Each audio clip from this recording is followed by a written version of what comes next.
मामा मुझे भूख लगी है। बिस्मिल्लाहिर्रहमानिर्रहीम। अस्सलाम वालेकुम। क्या हाल है व्यूअर्स? उम्मीद करती हूँ कि आप सब खैरियत से होंगे। तो आज मैं अपने किचन में बना रही हूँ बहुत ही ज़बरदस्त चिकन की रेसिपी, और बहुत ही सिंपल सी और आसानी से बन जाती है। तो चले आए देखें मेरी रेसिपी मैं कैसे बना रही हूँ। तो यहाँ पे हमने एक कढ़ाई ली है और इसमें हम यहाँ पे चिकन डालेंगे। ये तकरीबन मैंने 2 किलो चिकन लिया है और इसे मैंने अच्छी तरह ना धो लिया है। आप बोनलेस भी ले सकते हैं और हड्डी के साथ भी ले सकते हैं। तो ये मैंने हड्डी के साथ लिया है। तो ले जी, यहाँ पे ये सारा चिकन मैंने डाल दिया।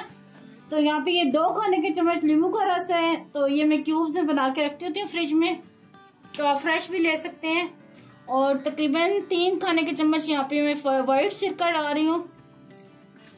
1 कप हम पानी का डालेंगे। आधा चाय का चम्मच डालेंगे हल्दी पाउडर। नमक डालेंगे हस्बे ज़ायका। 1 चाय का चम्मच डालेंगे काली मिर्च का पाउडर। बस अब इसको हम चूल्हे पे रख देंगे। तो यहाँ पे इसे कवर कर देंगे और दरमियानी आंच पे इसे पकाएंगे तकरीबन 10 मिनट के लिए। और बीच में ना मैं चम्मच भी चलाती जाऊंगी। तो ले जी, 10 मिनट हो गए हैं।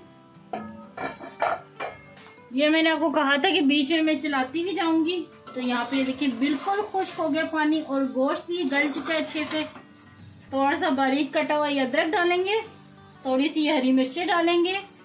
तो साथ ही यहाँ पे चूल्हे पे मैंने रखा है 2 कप ऑयल। इसको मैंने अच्छी तरह गर्म कर लिया है और इसमें कोई चीज नहीं डाली। तो अब ये ऑयल गरम गरम ना मैं डायरेक्ट इसके ऊपर डालूंगी।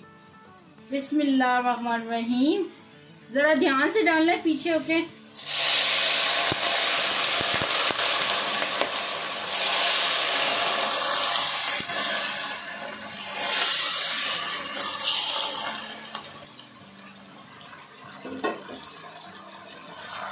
तो आप इसे मिक्स कर लेंगे। और इस रेसिपी में ना ऑयल ज्यादा ही जाता है, क्योंकि ऑयल से ही ना इस रेसिपी का मजा आता है। क्योंकि इसमें सिरका और लेमन डाला है चिकन में ना, तो वो जब ऑयल के अंदर ये रच बस जाता है ना, तो बहुत ही मजे का जायका लगता है। अब ये बिल्कुल तैयार है सालन मेरा। तो मैं आपको सर्व करके दिखाती हूँ। और ये देखें, ये जो ऑयल है ना इस चिकन के साथ, ये ऑयल बहुत मजे का लगता है। तो ये ऑयल ना निकालना, आप इसी के साथ खाना बहुत ही मजेदार ये लगेगा। थोड़ा सा अदरक डालेंगे और इसके अंदर, और हरी मिर्चें। तो लें जी, तैयार है बहुत ही सिंपल तरीके से बनाया हुआ अफगानी चिकन। आप भी अपने घर में लाजमी ट्राई करना और मुझे कमेंट में बताना कि आपको ये मेरी रेसिपी कैसी लगी। मुझे दुआ में याद रखना। अल्लाह आपका मिना से रहो। अल्लाह हाफिज।